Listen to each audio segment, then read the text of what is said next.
So what I'll try to do in the next little bit is to talk through a framework for how you can make this happen. And it's, you'll see it's going to be a mix here of things from different sources and a lot of ideas that have been floating around for a while, frankly. What all I've tried to do is package them in a way which we can use systematically, along with provide a toolkit that makes them operational. So we'll move from left to right. Over on the left are what are the business objectives you're trying to pursue and who are the target audiences are you serving? Are you serving the right ones? And clearly there's a decision you can make to say we will simply stop serving one of our target audiences. We will simply not take up that sales business objective. Now, realistically, if you turn back to a business stakeholder and say, it's a tough year, I'm sorry, but we're going to shoot your target audience. That business stakeholder is at the very least going to be grumpy and unhappy with you for several years to come. More likely is going to just laugh and say, not my problem, go figure out something else. That one doesn't fly. Okay? So the idea of just simply eliminating business objectives and target audiences probably isn't going to work, but the idea of figuring out how to do the best with the least for them can work.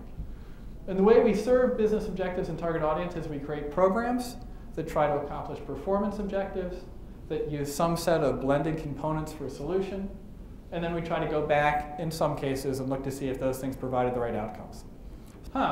By the way we can narrow things down is first make sure we understand the business objectives and the target audiences, make sure that we've selected our spend and right programs against them. Inside those programs, made sure that we've tried to make them as focused as possible on a clear set of business objectives, and then use the minimally expensive set of blended components in order to deliver that will achieve those business objectives, and then go back at the end of the day and say, what evidence do we have that shows that this either worked or did not work? So if it's not working, let's pull it out, let's rework it before we try to insert it or inflict it, in that case, back on the business. Okay? So I'll go through a little bit of how you can accomplish each of these stages. Again, nothing surprising at this level, kind of standard the instructional systems design framework. Now, if you are the CLO, all of this work is done within a context that you built up in your organization over the past however many years. What that context is, you have a way of doing business. You have a platform, so that could be an LMS. You have some authoring tools that you use. Maybe you have some classrooms sitting around. You have an infrastructure that is sitting out there that you can optimize. And all the things in the green on the bottom are pieces of the environment which you can choose to optimize.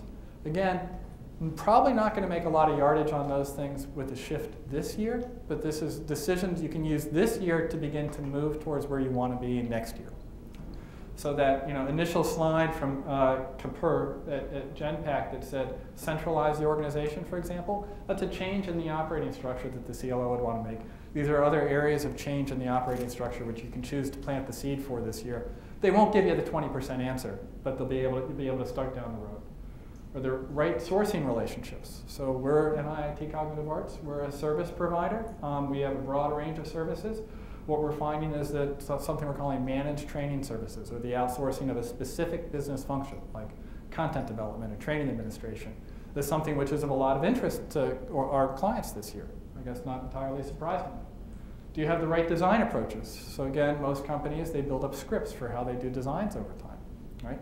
Do you have the right management information, which has a lot to do with evaluation? Do you have the right way of gathering what information you need in order to make allocation decisions, in order to check that things are coming out with the outcomes that you'd hope they'd come out with?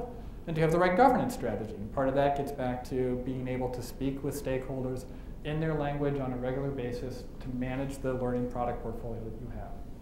So that's the extended framework.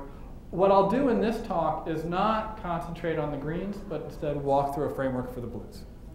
It's about the length of time we have. Let me pause here for a second and see any questions so far on this. Get into the meat. Okay. Okay, now before you even start, one way to have the team dig in is to simply say, where's the big buy going to be? Where's the spend going? Okay, so this is one of those sort of team members went off and looked at 15 of their 225 programs and planned to keep going. Instead of doing that, most organizations, if you simply tally up what programs the money goes against, you find out that there's not quite an 80-20 rule, but there's some short list of programs that accounts for an awful lot of the spend.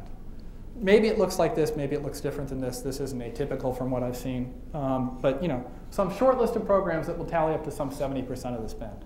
And if you're really looking to optimize and say take 20% out, you're not going to take 20% out of the remaining 30% without a lot of screaming. You might be able to figure out how to take 15% out of this and maybe 5% from some infrastructure. Okay. So one tip right off the bat is simply count up. You can imagine taking your team and saying, this is our target list as we move down the path. We're going to explore opportunities with this target list. It's a lot simpler problem than saying, we're going to look at our entire system for training and try to take 20% out of the training. So just a quick start is take a look at just what's the, what counts. So, yeah. So when you're talking about 13% of total spend, are you looking at like the total budget, including what budget are you looking at? Yeah, good question. Yeah, so I'm looking at the total T&D budget, which includes your people costs for the staff, it includes the LMS, it includes the program costs, the outsource costs, but not the cost of the employees taking the training. So I think a fairly traditional look at the total spend. Thanks. Yeah. Good. Okay. So let's start at the start. Like I mentioned, it may be that you believe in your heart of hearts that guy, in an insurance context, that guy over in the claims organization never believed in training. He has terrible quality results because he doesn't allow us to help his claims staff do it. This person over in the agency support organization believes in training too much, but believes in the wrong kind of training, is continually pushing us to do webinars that don't actually have deep instructional value to the field. Maybe that deep in your heart of hearts, you believe that we're looking at the wrong business objectives, and maybe the right target audiences, and we're not constructing the right programs. It's very difficult for you to use this time very directly and say, hey, you know what? Your program showed up on our list of most expensive programs. Our approach this year is we need to take 20% out. We're going to do that out of the most expensive program, so we're going to take 30% out of your program. All right, again, that's not a conversation the business stakeholder will be pleased to have with you.